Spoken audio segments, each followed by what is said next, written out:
Average weight, middle of the road and mediocre, for some riders trail bikes are exactly that.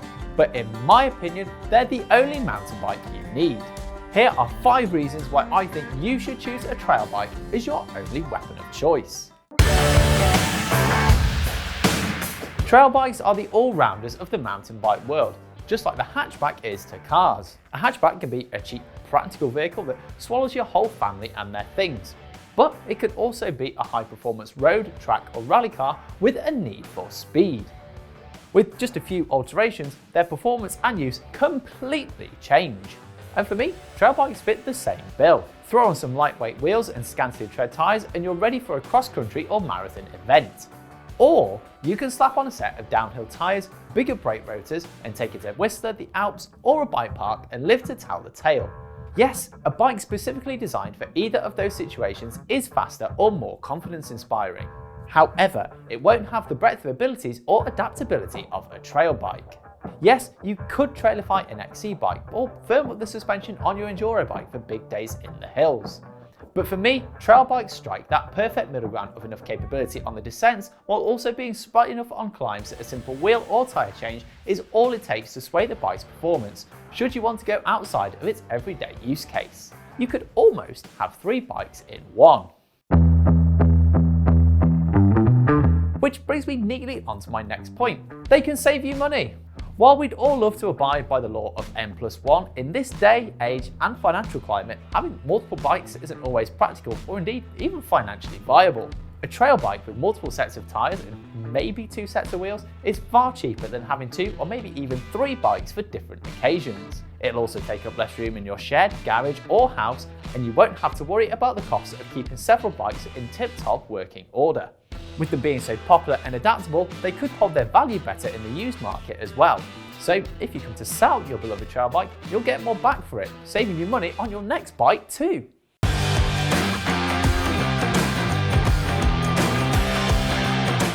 While this next point isn't true in all cases, in many a trail bike can be better value for money too.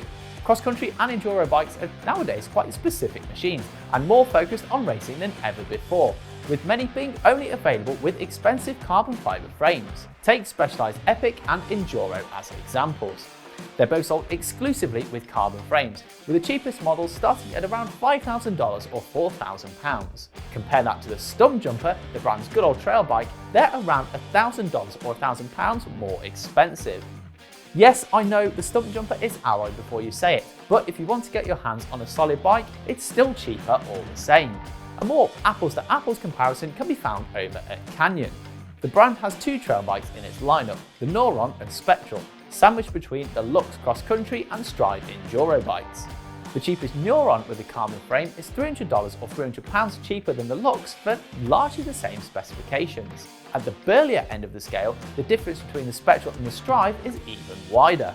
The base Spectral CF7 is $1,800 or £1,100 cheaper than the cheapest Stride CFR Underdog.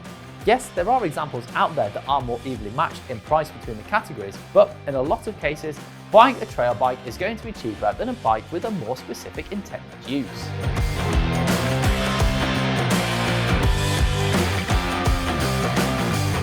Not all that long ago, if you wanted to tackle tough descents, a lot of riders preferred all-mountain or enduro bikes for the extra capability provided by a little bit more travel and slacker geometry.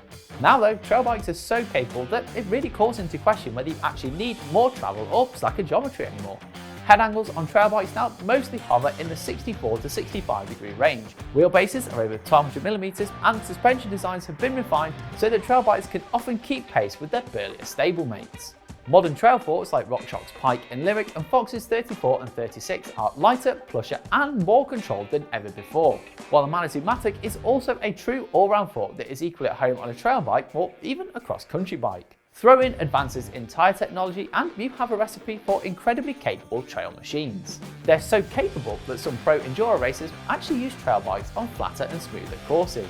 Jesse Melamed has been known to ride Canyon's Spectral trail bike instead of the brand's longer travel enduro bike, the Stride for example. But there can be no doubt that trail bikes are more capable than ever on the descent, adding further fire to the one bike to rule them all argument.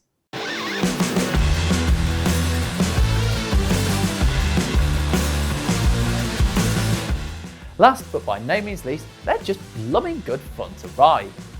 On almost any trail, a trail bike will be a hoot to pedal about on. As I've already said, they're light and nimble enough to throw around and pedal all day, yet burly enough to tackle pretty much anything a rider dares throw them down. Now, if that doesn't sound like fun, then I really don't know what does. Would you have more fun on a specific bike for the job at hand? Possibly, but you'd be having anything but fun if you're nursing a cross-country bike down a double black diamond rated downhill trail or winching your hefty Enduro rig up a steep, long and technical climb. On an all-rounder like a trail bike, you can ride more trails, which means more fun. So that's why I think the only bike you need to have in your stable is a trail bike. Do you agree, or am I talking absolute nonsense? Let me know in the comments below, and if you want more trail bikes, then this is the video for you.